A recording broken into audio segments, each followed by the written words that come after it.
day everyone, I am Irish May Canonicato of 2AB Psychology A and I am tasked to present to you the language comprehension. Many processes are involved when we try to understand what somebody says. First of all, we need to perceive and recognize the words that are being said. Then we need to assign meaning to those words. In addition, we have to make sense of sentences we hear. Understanding words. Speech perception is fundamental to language use in our everyday lives as it is crucial to human communication. We are able to perceive speech with amazing rapidity. We can perceive as many as 50 phonemes per second in a language in which we are fluent. When confronted with non-speech sounds, on the other hand, we can perceive less than one phone per second. Co-Articulation. Pronounce more than one sound at the same time. One or more phonemes begin while other phonemes still are being produced. Co-articulation can be observed in non-verbal language as well. People who are just learning sign language are more likely to use the more formal form. Later, as people become more skillful, they typically begin to use the more informal forms. Therefore, as skill and fluency increase, so does the incidence of co-articulation. Speech segmentation.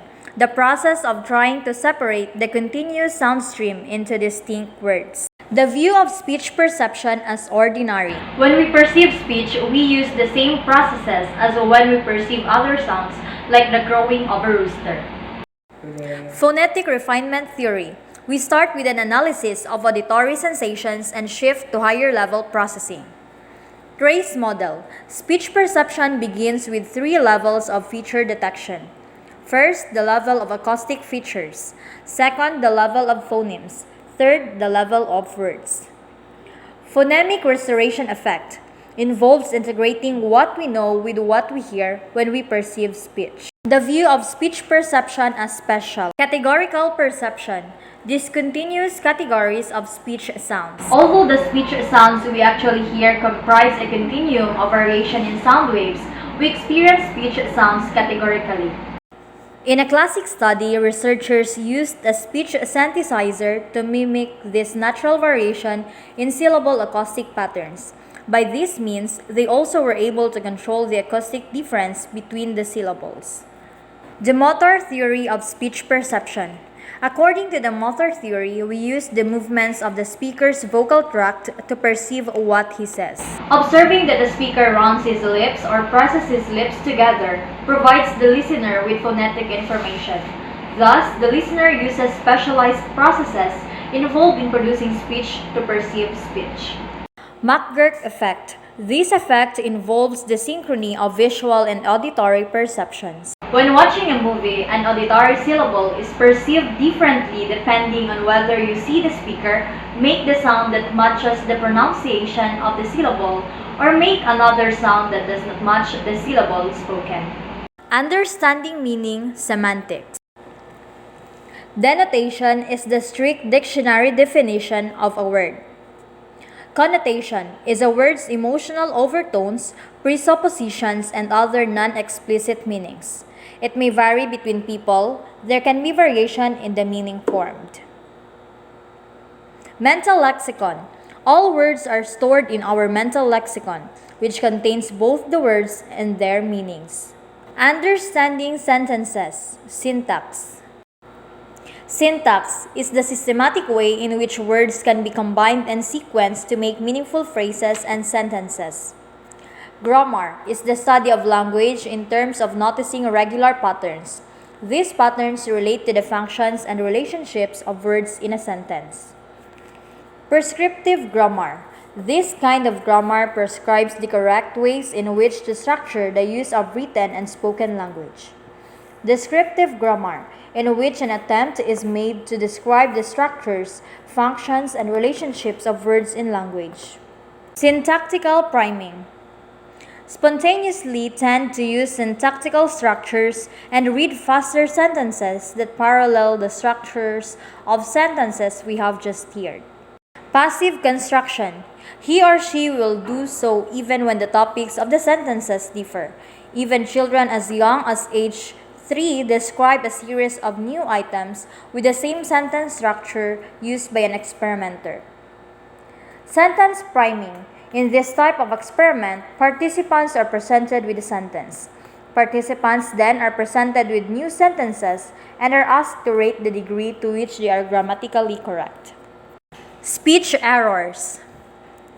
Even when we accidentally switch the placement of two words in a sentence, we still form grammatical, if meaningless or nonsensical, sentences. Analyzing sentences, phrase structure, grammar. Parsing. When we compose sentences, we seem to analyze and divide them into functional components. Phrase structure rules. The rules governing the sequences of words. Tree diagrams helps to highlight many aspects of how we use language, including both our linguistic sophistication and our difficulties in using language. A new approach to syntax, transformational grammar. In 1957, Noam Chomsky revolutionized the study of syntax. He suggested that to understand syntax, we must observe not only the interrelationships among phrases within sentences. Transformational grammar involves transformational rules. These rules guide the ways in which an underlying proposition can be arranged into a sentence. Deep structure refers to an underlying syntactical structure that links various phrase structures through various transformation rules. Surface structure refers to any of the various phrase structures that may result from such transformations. Relationships between syntactical and lexical structures. Chomsky suggested that our mental lexicon contains more than the semantic meanings attached to each word. In addition, each lexical item also contains syntactical information. This syntactical information for each lexical item indicates three things: the syntactical category of the item, such as noun versus verb; the appropriate syntactical context in which the particular morpheme may be used, such as pronouns as subjects versus as direct objects; and any idiosyncratic information about the syntactical uses of the morpheme, such as the treatment of irregular verbs. Thematic roles, ways in which items can be used in the context of communication.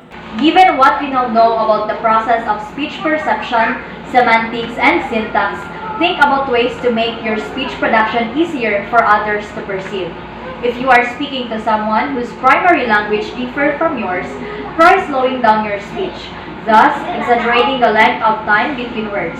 Indeed, communication may feel more effortful but will probably be more effective.